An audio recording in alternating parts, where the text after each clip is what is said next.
Shoot ಮಾಡಿದ್ರೆ better ಅಂದರೆ ನನ್ನ ಫೀಲು. ಅದು ಒಬ್ಬೊಬ್ರದ್ದು ಒಂದಿರುತ್ತೆ, ನನ್ನ ಫೀಲು.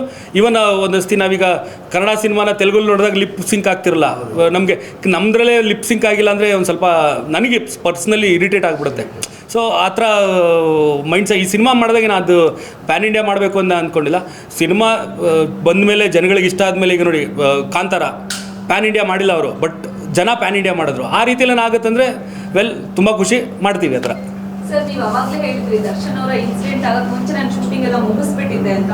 ಆ ಟೈಮಲ್ಲಿ ಏನಾದರೂ ಸಿನಿಮಾ ಬಗ್ಗೆ ಮಾತಾಡಿದ್ದು, ಶೇರ್ ಮಾಡಿದ್ದು, ನೀವು ಯಾವ ಸಿನಿಮಾ ಮಾಡ್ತೀರಾ ಇದೆಲ್ಲ ಅಪ್ಡೇಟ್ಸ್ ಇರುತ್ತಾ ಅವ್ರಿಗೆ? ಅಂದರೆ ಸಿನಿಮಾ ವಿಚಾರ ಎಲ್ಲ ಶೇರ್ ಮಾಡಿ. ನಾನು ರಾಯಲ್ ಮಾಡ್ತಾ ಇರೋದು ಮುಹೂರ್ತ ಆದಾಗಿಂದ ಗೊತ್ತಿತ್ತು, ಯಾಕಂದರೆ ರಾಯಲ್ಗೆ ಕ್ಲ್ಯಾಪ್ ಮಾಡಿದ್ದೆ ನಮ್ಮಮ್ಮ.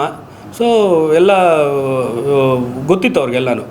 ಯಾರು ಕತೆ ಸರ್, ನಿಜ ಹೇಳಬೇಕು ಅಂದರೆ ನಾನು ದರ್ಶನ್ ಸಿನಿಮಾಗಳು ಮಾಡಬೇಕಾದ್ರೆ ನನ್ನ ಹತ್ರ ಕಥೆನೇ ಕೇಳಲ್ಲ ಸರ್. ಅವ್ನಿಗೇನೋ ನನ್ನ ಮೇಲೆ ನಂಬಿಕೆ, ಇವ್ನು ಮಾಡ್ತಾನೆ, ಚೆನ್ನಾಗಿ ಮಾಡ್ತಾನೆ ಅಂತ.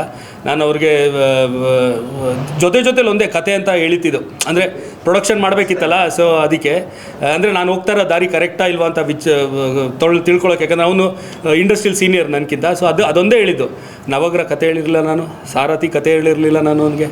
ಈವನ್ ಬುಲ್ಬುಲ್ ಮಾಡ್ತೀವಿ ಅಂದಾಗ್ಲೂ ಈ ಥರ ಡಾರ್ಲಿಂಗ್ ರೀಮೇಕ್ ಮಾಡ್ತೀವಿ ಅಂದ ಹೊರತು ಸ್ಕ್ರೀನ್ ಪ್ಲೇ ಹೆಂಗೆ ಮಾಡ್ತೀವಿ ಅಂತ ಹೇಳಿರಲಿಲ್ಲ.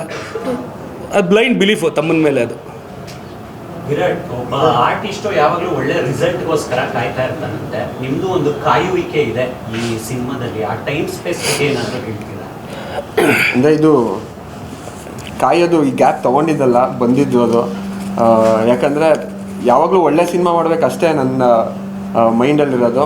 ಬಿಕಾಸ್ ನನಗೆ ನಂಬರ್ಗಿಂತ ಪ್ರಾಡಕ್ಟ್ ಕಾಣಿಸ್ಕೊಂಡ್ರೆ ಈಗ ಒಂದು ರೆಸ್ಪೆಕ್ಟ್ಫುಲ್ ಪ್ರಾಜೆಕ್ಟ್ ಜೊತೆ ಕಾಣಿಸ್ಕೋಬೇಕು ಅಂತ ಆಫ್ಟರ್ ಕೇಸ್ ತುಂಬ ಸಿನಿಮಾಗಳು ಬಂತು. ಬಟ್ ಅದಾದಮೇಲೆ ಕೋವಿಡ್ ಆಯಿತು.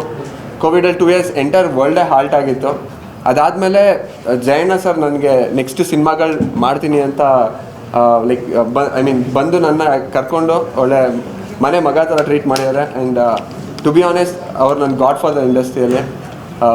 ಇಂಥ ಒಳ್ಳೆ ಪ್ರೊಡಕ್ಷನ್ ಮತ್ತು ಇಂಥ ಒಳ್ಳೆ ಡೈರೆಕ್ಟರ್ ಅಂಡರಲ್ಲಿ ನನ್ನ ಸೆಕೆಂಡ್ ಸಿನಿಮಾ ರಾಯಲ್ ಅಂತ ಬರ್ತದೆ. 100% ನನಗೂ ಗೊತ್ತು ತುಂಬ ದಿನ ಆಗಿದೆ ಬಂದು ಅಂತ. ಬಟ್ ರಾಯಲ್ ನೀವು ಸ್ಕ್ರೀನಲ್ಲಿ ನೋಡಿದಾಗ ಇಟ್ಸ್ ವರ್ತ್ ವೇಟಿಂಗ್ ಅಂತ ಅನಿಸುತ್ತೆ ಅಂತ ನಾನು ಅಂದ್ಕೊಂಡಿದ್ದೀನಿ ಸರ್. ಯಾರಿಗೆ? ಆಡಿಯನ್ಸ್ಗೆ? ನಿಮ್ಗೆ? ಆಡಿಯನ್ಸ್ಗೆ ಸರ್.